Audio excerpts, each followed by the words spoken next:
الحمد لله نحمده ونستعينه ونستغفره ونؤمن به ونتوكل عليه ونعوذ بالله من شرور أنفسنا ومن سيئات أعمالنا. من يهد الله فلا مضل له ومن يضلله فلا هادي له، ونشهد أن لا إله إلا الله وحده لا شريك له ولا وزير له ولا مشير له ولا معين له ولا ضد له ولا ند له ولا حد له ولا مغير له. ونشهد أن سيدنا وسندنا وحبيبنا وطبيبنا وشفيعنا ومولانا وأولانا محمدا عبده ورسوله صلى الله عليه وعلى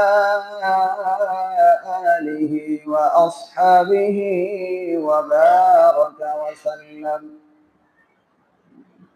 أما بعد فأعوذ بالله من الشيطان الرجيم. بسم الله الرحمن الرحيم. ومن يطع الله والرسول فأولئك مع الذين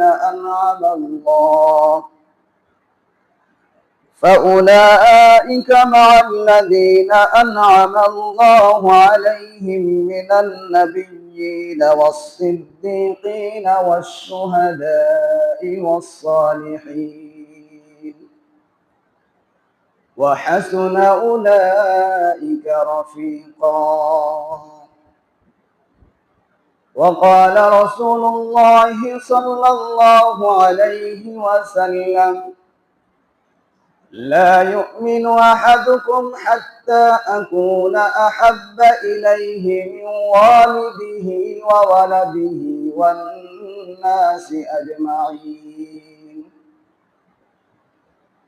وقال رسول الله صلى الله عليه وسلم: من أحب سنتي فقد أحبني، ومن أحبني كان معي في الجنة، أو كما قال عليه الصلاة والسلام.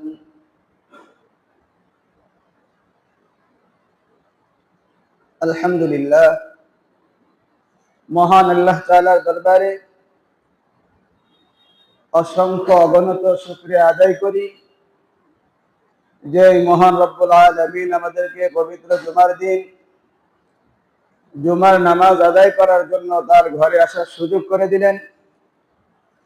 সেই মহান মালিকের দরবারে সকলেই কালিমাতুশ শুকর আদায় করি, সকলেই বলি আলহামদুলিল্লাহ। সম্মানিত মুসল্লিয়ানে কেরাম, রাসূলের সুন্নাত ছাড়া উম্মতের পরিচয় দেওয়া যায় না।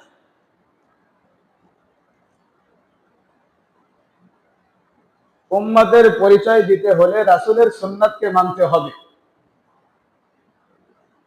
আল্লাহ রাসূল সাল্লাল্লাহু আলাইহি ওয়াসাল্লাম বলেন: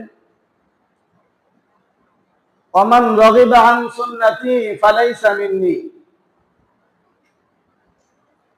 যে আমার সুন্নতকে মানবে না, সুন্নতকে অবজ্ঞা করবে, আল্লাহ রাসূল সাল্লাল্লাহু আলাইহি ওয়াসাল্লাম বলেন ফালাইসা মিন্নি, সে আমার উম্মত না। আর আল্লাহ তাআলাকে পাইতে চাইলে, আল্লাহ তাআলাকে পেতে হলে রাসূলকে মহব্বত করতে হবে, রাসূলের সুন্নাতকে মহব্বত করতে হবে, রাসূলকে ভালোবাসতে হবে, রাসূলের সুন্নাতকে ভালোবাসতে হবে।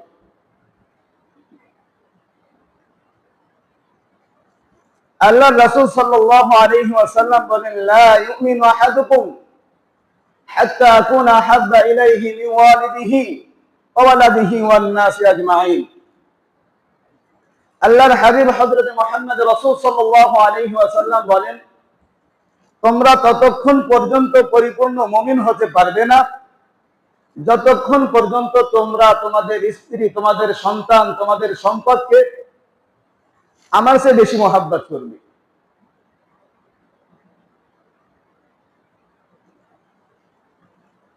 আল্লাহর রাসূলকে বেশি মহব্বত করতে হবে, সন্তানের চেয়ে, স্ত্রীর চেয়ে, সম্পদের চেয়ে, পরিবারের সকলের চেয়ে। আল্লাহর রাসূলকে যখন আমি বেশি মহব্বত করব তখন আমি পরিপূর্ণ মুমিন হতে পারব। এক সাহাবী আল্লাহর রাসূল সাল্লাল্লাহু আলাইহি ওয়াসাল্লামকে জিজ্ঞাসা করলেন, ওগো আল্লাহর রাসূল, কিয়ামত কবে? ওগো আল্লাহর রাসূল, কিয়ামত কবে? বারবার আল্লাহর রাসূলকে ওই সাহাবী জিজ্ঞাসা করেন। তো আল্লাহর রাসূল সাল্লাল্লাহু আলাইহি ওয়াসাল্লাম ওই সাহাবীকে জিজ্ঞাসা করলেন, বললেন যে তুমি বারবার বলতেছো কিয়ামত কবে, কিয়ামত কবে, কিয়ামতের জন্য তোমার প্রস্তুতি কতটুকু, কতটুকু প্রস্তুতি গ্রহণ করছো? তখন ওই সাহাবী বলতেছে, ওগো আল্লাহর রাসূল, প্রস্তুতি তেমন নাই, তবে দুইটা জিনিস আছে আমার কাছে। ইন্নী উহিব্বু রাব্বি আল্লাহ, আমি আল্লাহ তাআলাকে মহব্বত করি, আমি আমার রব আল্লাহ তাআলাকে ভালোবাসি। ওয়া ইন্নী উহিব্বুকা ইয়া রাসূলুল্লাহ, আর দুই নাম্বার, ওগো আল্লাহর রাসূল, আমি আপনাকে ভালোবাসি। এই দুইটা জিনিস আমার কাছে আছে। এক নাম্বার, আমি আল্লাহ তাআলাকে ভালোবাসি, দুই নাম্বার, ওগো আল্লাহর রাসূল, আমি আপনাকে ভালোবাসি। এই দুইটা জিনিস আছে, প্রস্তুতি তেমন নাই। এই কথা শোনার পর হযরত আনাস ইবনে মালিক রাদিয়াল্লাহু তাআলা আনহু বলেন, আল্লাহর রাসূল যেই জবাব দিলেন, সেই জবাবটা শোনার পর আমরা সাহাবায়ে কেরাম এত খুশি হইলাম, এমন খুশি আমরা ঈদের দিনও হই না। আল্লাহর রাসূল সাল্লাল্লাহু আলাইহি ওয়াসাল্লাম বললেন, আল মারউ মা'a মান আহাব্বা। ওগো সাহাবী, তুমি যাকে ভালোবাসবে, যাকে মহব্বত করবে, তার সাথে তোমার হাসর হবে। সুবহানাল্লাহ। তুমি যাকে মহব্বত করবে, যাকে ভালোবাসবে, তার সাথে তোমার হাসর হবে।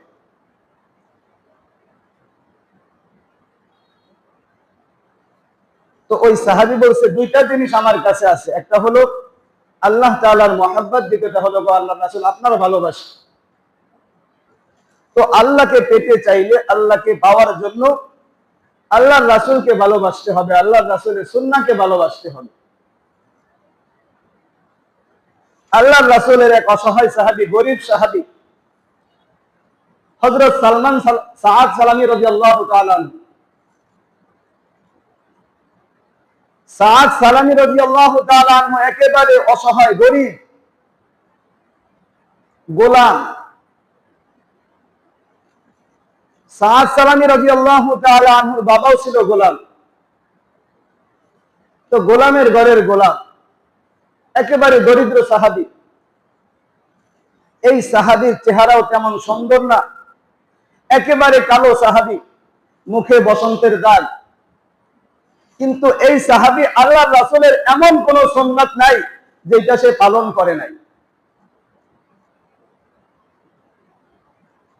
আল্লাহর রাসূলের সব সুন্নাত পালন করছে, শুধু একটা সুন্নাত বাকি। তো এই একটা সুন্নাত বাকি থাকার কারণে এই সাআদ সালামী রাদিয়াল্লাহু তাআলা আনহু একদিন মসজিদে নববীর মধ্যে রাসূলের সামনে এরকম ভাবে বসে আছে, মন খারাপ করে বসে আছে, চেহারা মলিন করে বসে আছে। তো আল্লাহর রাসূল সাল্লাল্লাহু আলাইহি ওয়াসাল্লাম হযরত সাআদ সালামী রাদিয়াল্লাহু তাআলা আনহুকে বললেন, কাইফা হালুকা ইয়া সাআদ, হে সাআদ, তোমার কি অবস্থা, চেহারা মলিন কেন? চেহারা মলিন করে বসে আছো, কারণটা কি? তখন হযরত সাদ সালামী রাদিয়াল্লাহু তাআলা আনহু চোখের পানি ছেড়ে বলেন, ওগো আল্লাহর রাসূল, আপনার এমন কোন সুন্নাত নাই যেটা আমি পালন করি নাই, কিন্তু একটা সুন্নাত আমি পালন করতে পারি না। গরীব হওয়ার কারণে, অসহায় হওয়ার কারণে, সম্পদ না থাকার কারণে একটা সুন্নাত আদায় করতে পারি না।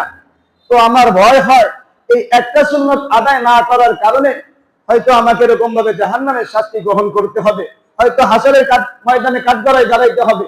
এই ভয়ে আমি এরকম ভাবে চেহারা মলিন করে বসে আছি। আপনার প্রত্যেকটা সুন্নাত পালন করছি, সব সুন্নাত পালন করছি, কিন্তু একটা সুন্নাত পালন করতে পারি না। তখন দয়ার নবী, মায়ার নবী, রহমতের নবী বুঝতে পারলেন সাদ কি বলতে চায়। সাদ সালামী প্রত্যেকটা সুন্নত পালন করে, কিন্তু দরিদ্র হওয়ার কারণে সে আমার একটা সুন্নত সে আদায় করতে পারে নাই। তো সাদ সালামী রাদিয়াল্লাহু তাআলা আনহু আল্লাহর রাসূলকে বলেন, ওগো আল্লাহর রাসূল, আমি কি এই সুন্নতটা আদায় করতে পারবো? আল্লাহর রাসূল বুঝতে পারলেন যে সাদ বিবাহ করতে পারে না, দরিদ্র হওয়ার কারণে, চেহারা কালো হওয়ার কারণে, মুখে বসন্তের দাগ হওয়ার কারণে সে বিবাহ করতে পারে না। এই সুন্নতটা সে পালন করতে পারেনি। সাদ সালামী রাদিয়াল্লাহু তাআলা আনহু যখন আল্লাহর রাসূলকে বললেন, ওগো আল্লাহর রাসূল, আমি কি এই সুন্নতটা পালন করতে পারবো? তো আল্লাহর রাসূল সাল্লাল্লাহু আলাইহি ওয়াসাল্লাম, দয়ার নবী, রহমতের নবী বললেন, সাদ, তুমি কি চাও তুমি এই সুন্নতটা পালন করবা? তখন সাদ সালামী রাদিয়াল্লাহু তাআলা আনহু চোখের পানি জড়ায় আর বলে, ওগো আল্লাহর রাসূল, আমি তো দরিদ্র, আমার তো কোনো সম্পদ নাই, চেহারায় না আছে চেহারা, না আছে সম্পদ, আমার তো কোনো কিছুই নাই। কেউ তো আর আমার সাথে মেয়ে দিবে না, কোন মেয়ে তো আর আমার সাথে বিবাহ করতে রাজি হবে না। তখন আল্লাহ রাসূল সাল্লাল্লাহু আলাইহি ওয়াসাল্লাম বললেন, সাদ, যদি তুমি চাও তাহলে তোমার বিবাহের ব্যবস্থা আমি আল্লাহর রাসূল করব। সুবহানাল্লাহ। যদি তুমি চাও তোমার বিবাহের ব্যবস্থা আমি আল্লাহর রাসূল করব। তখন আল্লাহ রাসূল সাল্লাল্লাহু আলাইহি ওয়াসাল্লাম একটা চিরকুটের মধ্যে লিখলেন,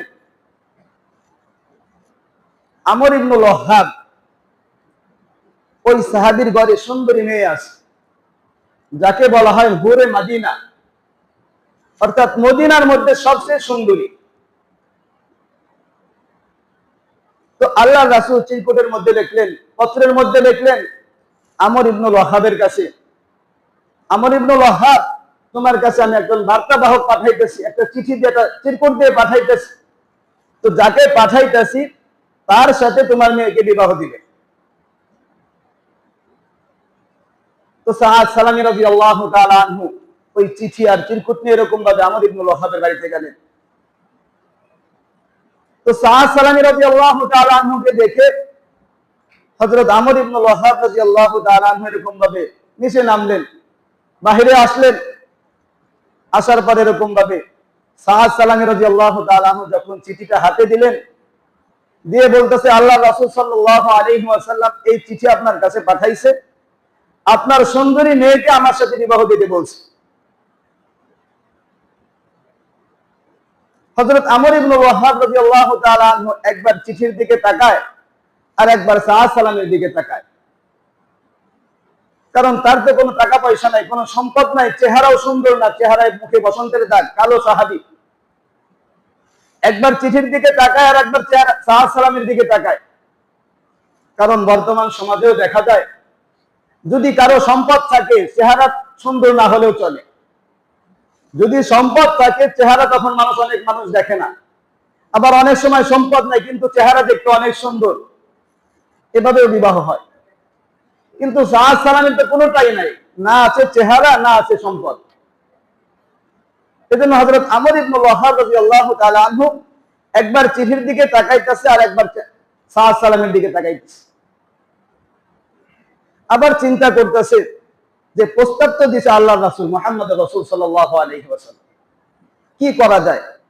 এরপরে হযরত আমর ইবনুল ওয়াহ্হাব রাদিয়াল্লাহু তাআলা আনহু সাদ সালামীকে ফিরে দিলেন যে, যাও, তোমার সাথে আমার মেয়েকে বিবাহ দেব না।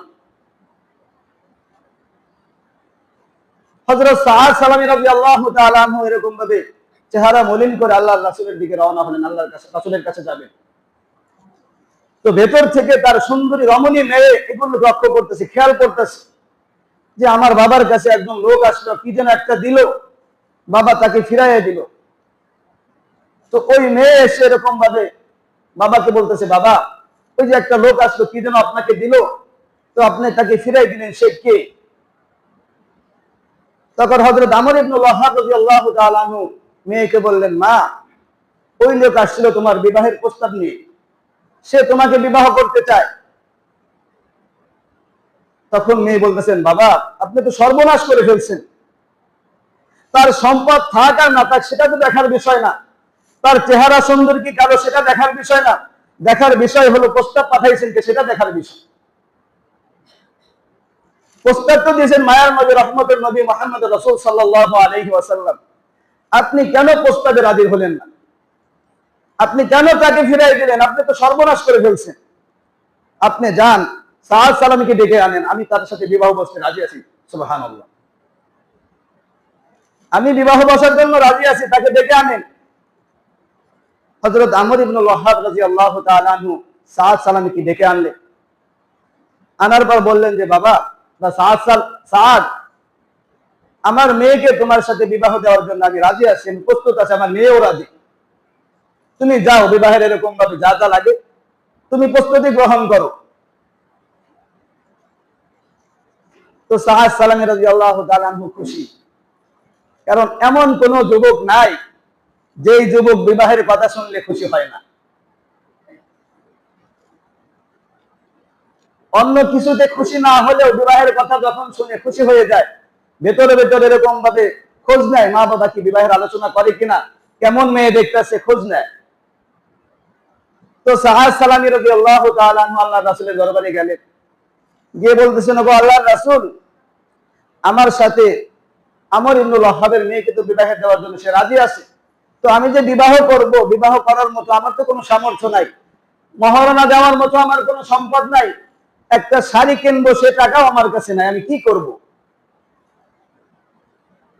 তখন আল্লাহ রাসূল সাল্লাল্লাহু আলাইহি ওয়াসাল্লাম আর একটা চিঠিতে, আর একটা চিরকুটের মধ্যে লিখলেন উসমান রাদিয়াল্লাহু তাআলা আনহুর কাছে। হযরত উসমান রাদিয়াল্লাহু তাআলা আনহুর কাছে চিঠিতে লিখলেন, উসমান, আমার সাদ আমার সুন্নতকে জিন্দা করার জন্য সে বিবাহ করতে চায়, কিন্তু তার কাছে কোনো খরচ নাই, দেনমোহর দেওয়ার মতো কোনো সামর্থ্য নাই, বিবাহের সরঞ্জামাদি কিনবে এটার সামর্থ্য তার কাছে নাই। তো তার বিবাহের জন্য যত টাকা পয়সা লাগে, যত সামগ্রী লাগে, তুমি তার ব্যবস্থা করো।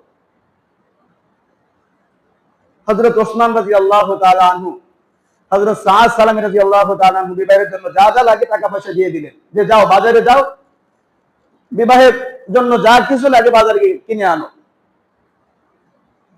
হযরত সাদ সালামী রাদিয়াল্লাহু তাআলা আনহু বিবাহের বাজার করার জন্য বাজারে গেলেন। তো বিবাহের বাজার করবেন, এমন সময় একটা আওয়াজ আসলো যে মুহাম্মদ রাসূল সাল্লাল্লাহু আলাইহি ওয়াসাল্লাম জিহাদের ময়দানে জিহাদে যাইতে হবে। একটা আওয়াজ তার কানে ভেসে আসলো। তখন সাদ সালামী রাদিয়াল্লাহু তাআলা আনহু বিবাহের বাজার না করে ওই টাকা দিয়ে একটা তরবারি নিয়ে এরকম ভাবে যুদ্ধের ময়দানে রওনা হলেন। তো সাদ সালামী রাদিয়াল্লাহু তাআলা আনহু চিন্তা করলেন, আল্লাহর রাসূল আমাকে পাঠাইছেন বিবাহের বাজার করার জন্য, এখন যদি আমি যুদ্ধের ময়দানে যাই তাহলে আল্লাহর রাসূল আমাকে ফিরাই দিবেন। তো সাদ সালামী রাদিয়াল্লাহু তাআলা আনহু একটা কাপড় দিয়ে তার মুখটা বেঁধে নিলেন, মুখটা বেঁধে এরকম ভাবে জিহাদের ময়দানে রওনা হলেন। তো জিহাদের ময়দানে যাওয়ার পর এরকম ভাবে কাফিরদের সাথে মোকাবেলা করার পর এক পর্যায়ে কাফেররা তাকে ঘিরে ফেলে, একটা তীর তার বুকের ভিতর থেকে ঢুকে পিছন দিয়ে বের হয়ে যায়, সারাটা শরীর এরকম ভাবে জাদরের মতো ছিদ্র হয়ে যায়। এক সময় আল্লাহর রাসূলের সাহাবী হযরত সাদ সালামী রাদিয়াল্লাহু তাআলা আনহু শাহাদাত বরণ করেন। তো যুদ্ধের শেষে যখন আল্লাহর রাসূল সাহাবায়ে কেরামকে বললেন, শহীদদের লাশ একত্রিত করো, তো শহীদদের লাশ এক জায়গা করা হলো। কিন্তু ওই সাহাবীর তো মুখ বাঁধা, চেহারা বাঁধা। তো সাহাবায়ে কেরাম আল্লাহর রাসূলকে এসে বললেন, ওগো আল্লাহর রাসূল, সেখানে একটা লাশ আছে, চেহারা এরকম ভাবে কাপড় দিয়ে বাঁধা। আল্লাহর রাসূল সাল্লাল্লাহু আলাইহি ওয়াসাল্লাম সাহাবায়ে কেরামকে বললেন, যাও তার মুখ থেকে, চেহারা থেকে কাপড়টা খুলো। খোলার পর দেখলেন ওই আল্লাহর রাসূলের এই কালো সাহাবী, দরিদ্র সাহাবী হযরত সাদ সালামী রাদিয়াল্লাহু তাআলা আনহু। এই কথা যখন সাহাবায়ে কেরাম আল্লাহর রাসূলকে বললেন, ওগো আল্লাহর রাসূল, এটা তো আপনার ওই কালো সাহাবী, দরিদ্র সাহাবীর লাশ, শাহ সালামী রাদিয়াল্লাহু তাআলা আনহু লাশ। আল্লাহ রাসূল সাল্লাল্লাহু আলাইহি ওয়াসাল্লাম কাছে গেলেন, মুখে হাত বুলাই দিলেন, গিয়ে বলতেছেন, সাদ, তোমাকে পাঠাইলাম বিবাহের বাজার করার জন্য, তুমি বিবাহের বাজার করলা না, তুমি দুনিয়ার বাজার করলা না, তুমি তো আখিরাতের বাজার করে ফেলছো। সুবহানাল্লাহ। সাহাবায়ে কেরাম আল্লাহর রাসূলকে এতটা ভালোবাসেন। তো সম্মানিত মুসল্লিয়ানে কেরাম, রাসূলের মুহাব্বত, রাসূলের সুন্নতের মুহাব্বত, রাসূলকে ভালোবাসতে হবে। আল্লাহকে পেতে চাইলে আল্লাহর রাসূলকে ভালোবাসতে হবে, আল্লাহর রাসূলের সুন্নাতকে ভালোবাসতে হবে।